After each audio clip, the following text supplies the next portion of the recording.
Hello, my dear students. Welcome to Study Learners Institution. I am Aryan Singh, the teacher of English in Study Learners Institution.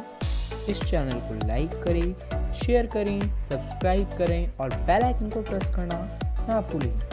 In this video, we will understand Hindi स्पर्श पाठ 1 कबीर साखी जो कि पद्य भाग का है।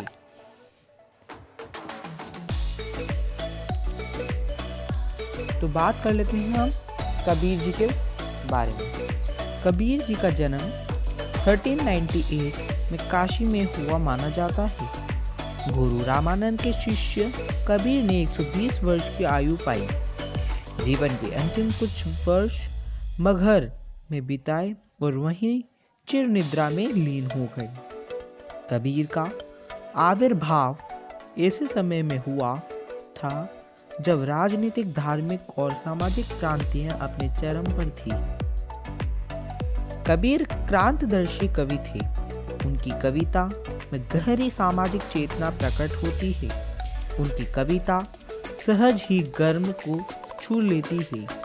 एक और धर्म के ब्राह्मण नंबरों पर उन्होंने गहरी और तीखी चोट की है, तो दूसरी ओर आत्मा परमात्मा के विरह मिलन के भावपूर्ण गीत गाए हैं। कबीर शास्त्रीय ज्ञान की अपेक्षा अनुभव ज्ञान को अधिक महत्व देते थे। उनका विश्वास शास्त्रीय ज्ञान की अपेक्षा अनुभव ज्ञान को अधिक महत्व देते थे। उनका विश्वास सत्संग में था और वे मानते थे कि ईश्वर एक है, वह निर्विकार है, अरूप है। कबीर की भाषा पूर्वी जनपद की भाषा थी। उन्होंने जन चेतना और जन भावनाओं को अपने शब्द और साखियों के माध्यम से जन जन तक पहुंचाया है। तो हम पहले प्रसंग की बात करते हैं। ऐसी बाणी बोलिए मन का आपा खोय, अपना तन शीतल करे औरन को सुख होय।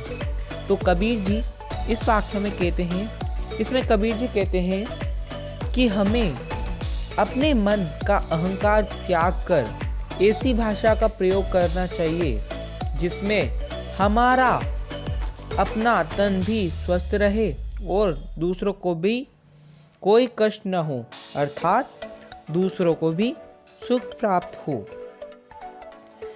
तो दूसरे साखी में कबीर जी कहते हैं, कस्तूरी कुंडली बसे, कस्तूरी कुंडली बसे, मृग ढूंढे बन माही, ऐसे घटी घटी राम है दुनिया देखे नाही। कबीरदास जी कहते हैं कि जिस प्रकार एक हिरण कस्तूरी की खुशबू को जंगल में ढूंढता फिरता है, जबकि वह सुगंध उसकी नाभि में विद्यमान होती है, परंतु वह इस बात से बेखबर होता है, उसी प्रकार संसार के कण कण में ईश्वर विद्यमान है और मनुष्य इस बात से बेखबर ईश्वर को दिवालियों को और तीर्थों में ढूंढता है। कबीर जी कहते हैं कि अगर ईश्वर को ढूंढना ही है तो अपने मन में ढूंढो। तीसरी साखी में कबीर जी कहते हैं, जब मैं था तब हरि नहीं, अब हरि है मैं नहीं, सब अंधियारा मिटी गया, जब दीपक देखा माही।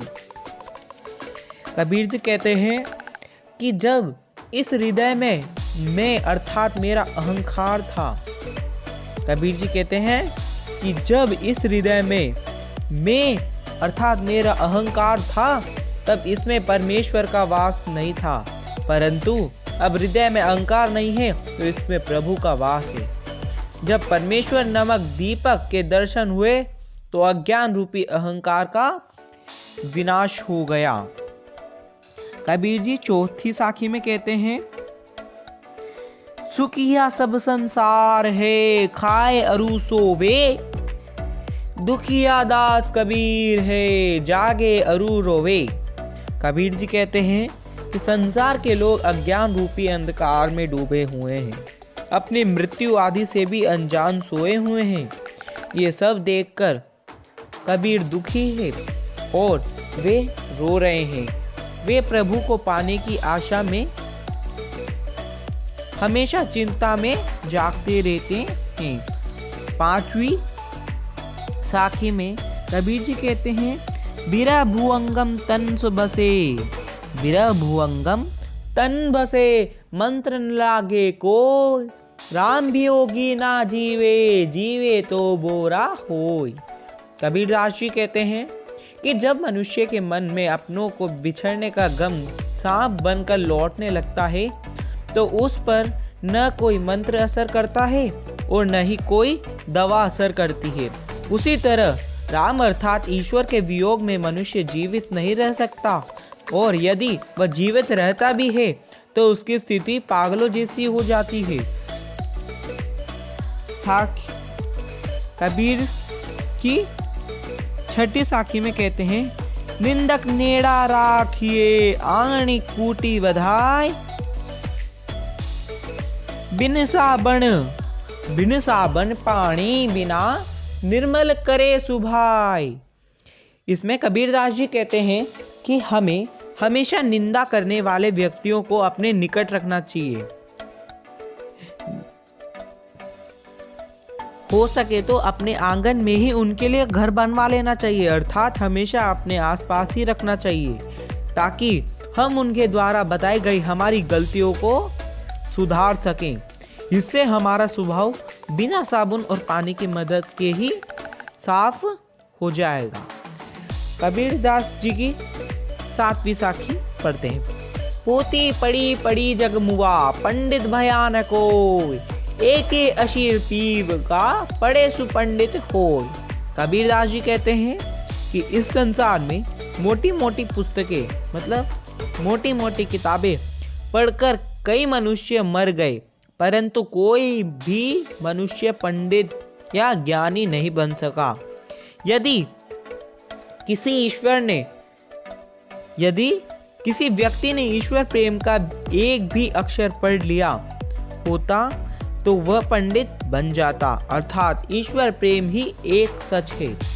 इसे जानने वाला ही वास्तविक ज्ञानी है।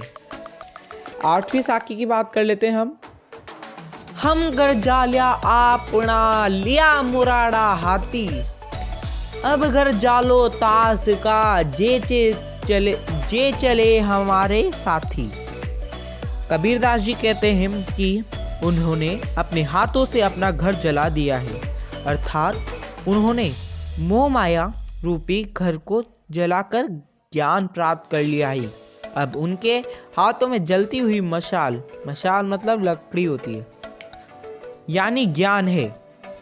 अब वे उसका घर जलाएंगे जो उनके साथ चलना चाहता है, अर्थात उसे भी मोह माया से मुक्त होना होगा, तो ज्ञान प्राप्त करना चाहता है, जो ज्ञान प्राप्त करना चाहता है। थैंक यू स्टूडेंट्स, ये आज साखी पाठ हमारा यहीं कंप्लीट हो जाता है।